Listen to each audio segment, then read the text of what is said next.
Hello friends, स्वागत है आप सभी का हमारे यूट्यूब चैनल सीजी ज्ञान पर। दोस्तों, इस वीडियो में देखेंगे हम सीजी टेट एग्ज़ाम के लिए इम्पॉर्टेंट जीके, जो कि होगा बाल विकास से, चाइल्ड डेवलपमेंट से।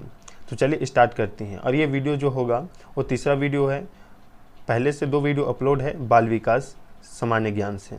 तो चलिए स्टार्ट करते हैं आज का फर्स्ट क्वेश्चन। देखिए, फर्स्ट क्वेश्चन है, शिशु के मस्तिष्क का वजन होता है। तो देखिए 350 ग्राम इसका वजन होता है। शिशु के मस्तिष्क का जो वजन होता है वो 350 ग्राम होता है।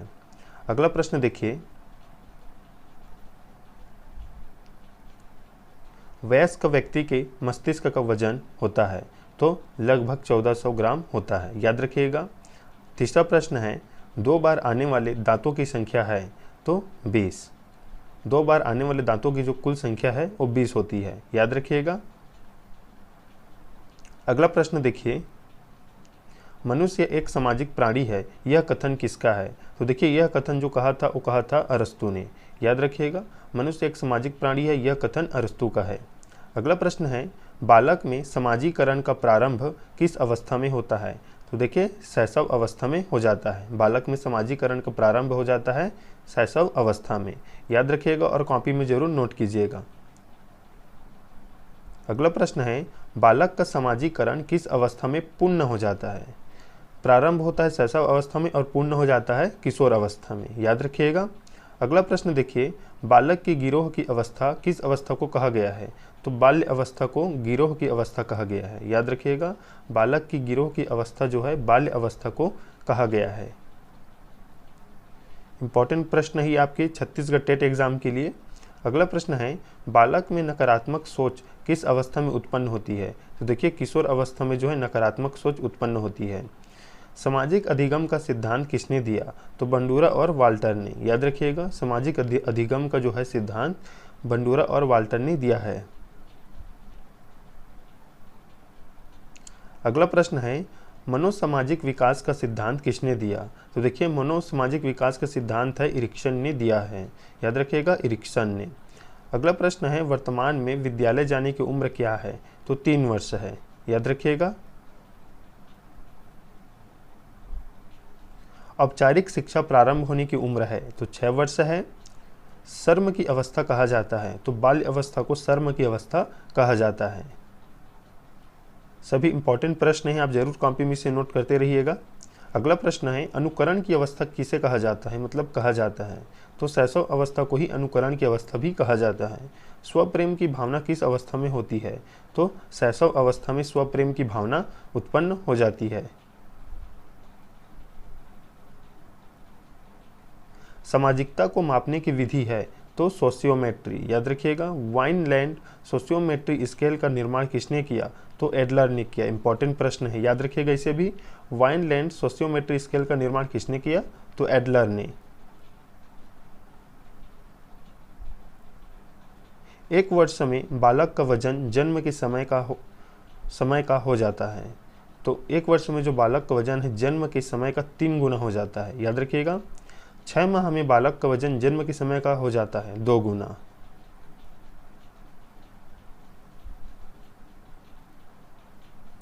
जन्म के समय बालक की लंबाई होती है तो जन्म है उसके समय उस समय बालक की जो लंबाई होती है वो लगभग 20 इंच होती है।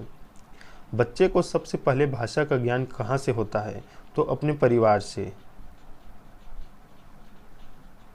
अगला प्रश्न है, 6वीं कक्षा में पढ़ने वाले बालक का शब्द भंडार लगभग कितना होता है। तो 50,000 शब्दों तक। 10वीं कक्षा में पढ़ने वाले बालक का शब्द भंडार लगभग कितना होता है। तो लगभग 80,000 शब्दों तक। इंपॉर्टेंट प्रश्न है दोस्तों, याद रखिएगा इसे। और इस वीडियो को जरूर शेयर कीजिएगा अपने व्हाट्सएप ग्रुप में। लड़का एवं लड़कियों में किसका शब्द भंडार अधिक होता है। तो लड़कियों का शब्द भंडार अधिक होता है, याद रखिएगा, लड़कों से। अगला प्रश्न है, भाषा को सीखने के साधन कौन कौन से हैं। तो भाषा को सीखने के साधन निम्न हैं, देख लेते हैं। फर्स्ट है अनुकरण के द्वारा, मतलब दोहराकर, खेल खेल विधि द्वारा, कहानी सुनकर, वार्तालाप द्वारा और प्रश्नोत्तर द्वारा। तो भाषा को सीखने के साधन 5 है, देख लीजिए, इसे स्क्रीनशॉट ले लीजिएगा। अगला प्रश्न है, लड़कियां संकेतों द्वारा बात करना किस उम्र तक सीख जाती है। तो 6 वर्ष की उम्र तक। भाषा के विकास को प्रभावित करने वाले कारक कौन कौन से हैं? तो देखिए निम्न कारक हैं। सबसे पहले हैं लिंग, बुद्धि, स्वास्थ्य, जनसंचार का माध्यम, समसमूह का प्रभाव, सामाजिक आर्थिक स्थिति, पारिवारिक संबंध, विद्यालय, आस पड़ोस के वातावरण का प्रभाव। ये सभी है, स्क्रीनशॉट ले लीजिएगा, जो कि भाषा के विकास को प्रभावित करते हैं। 9 है, इंपॉर्टेंट प्रश्न है, यहाँ से प्रश्न बनेगा आपके एग्जाम के लिए। अगला प्रश्न है मनुष्य और पशु में मुख्य अंतर क्या है? तो देखिए बुद्धि का। मनुष्य और पशु में मुख्य अंतर बुद्धि का है। बुद्धि को सबसे पहले किसने परिभाषित किया? तो यूनान के दार्शनिकों ने किया। याद रखिएगा, बुद्धि को सबसे पहले परिभाषित किया यूनान के दार्शनिकों ने। इस वीडियो में हम 50 प्रश्न देखेंगे और पहले से 2 वीडियो अपलोड है बाल विकास से, उसे भी जाकर देख लीजिएगा। आधुनिक काल में सबसे पहले बुद्धि को किसने समझाया? तो अल्फ्रेड बिने ने 1904 में। याद रखिएगा, ईर्ष्या भावना कौन सी अवस्था में पैदा हो जाती है? तो बाल अवस्था में ही ईर्ष्या भावना पैदा हो जाती है।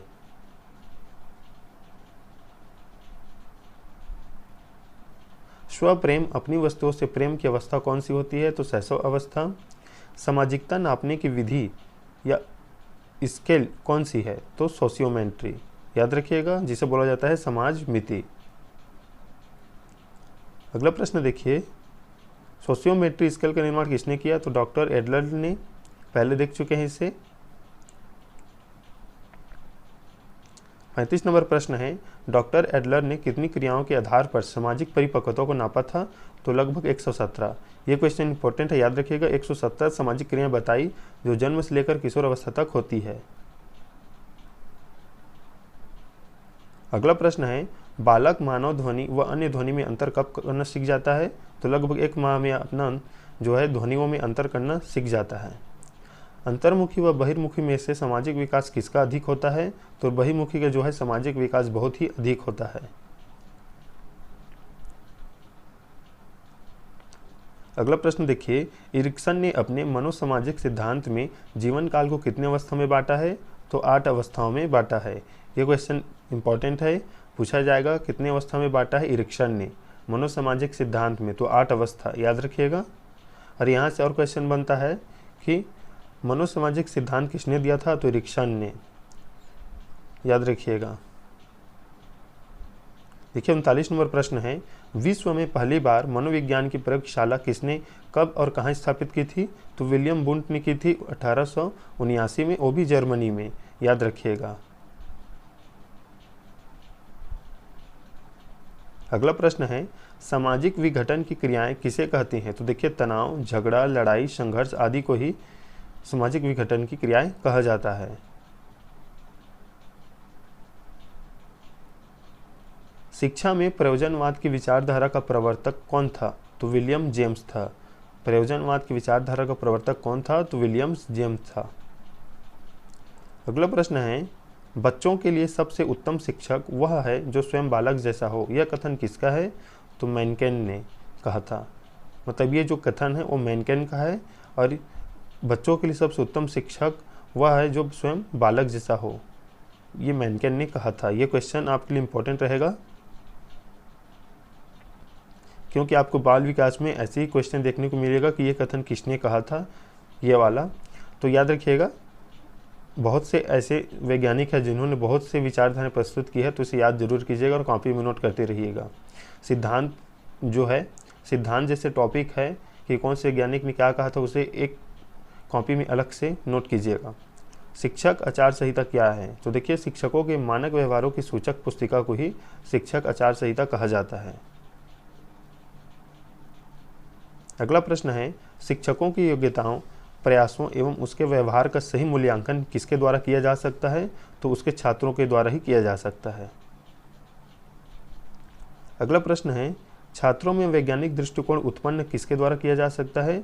तो तर्क संगत विचारों के प्रस्तुतिकरण द्वारा। अगला प्रश्न देखिए, सामाजिक समायोजन का कठिन काल किसे कहा जाता है? तो पूर्व किशोर अवस्था को, जो लड़कियों एवं लड़कों दोनों के संदर्भ में है। तो पूर्व किशोर अवस्था ही कठिन काल कहा जाता है। छात्रों का विश्वास प्राप्त करने हेतु शिक्षक को उनके साथ कैसा व्यवहार करना चाहिए? तो एक मित्र जैसा व्यवहार करना चाहिए, याद रखिएगा। बच्चों के बौद्धिक विकास के 4 सुस्पष्ट स्तरों को किस विद्वान के द्वारा पहचाना गया? तो देखिए जीन पियाजे के द्वारा, जीन पियाजे के द्वारा। अगला प्रश्न है, बालकों की सोच अमूर्तता की अपेक्षा मूर्त अनुभव एवं प्रत्ययों से होती है, यह अवस्था कौन सी है? तो लगभग 7 से 12 वर्ष तक। बालकों की जो सोच है अमूर्तता की अपेक्षा मूर्त अनुभव एवं प्रत्ययों से होती है, तो जो ये अवस्था होती है वो 7 से 12 वर्ष में होती है। देखिए इस वीडियो का लास्ट प्रश्न है, गिलफोर्ड ने अभिसारी चिंतन पद का प्रयोग किसके समान अर्थ में किया है? तो सृजनात्मकता, याद रखिएगा। तो ये थे इम्पॉर्टेंट 50 प्रश्न जो कि बाल विकास से था, और 2 वीडियो अपलोड है पहले से, उसे भी जाकर देख लीजिए। और इस वीडियो पर हम वीडियो जो है अपलोड करते रहेंगे, आपके लिए इंपॉर्टेंट नोटिफिकेशन लाते रहेंगे, तो चैनल को जरूर सब्सक्राइब कीजिएगा। मिलते हैं नेक्स्ट वीडियो में, तब तक के लिए धन्यवाद।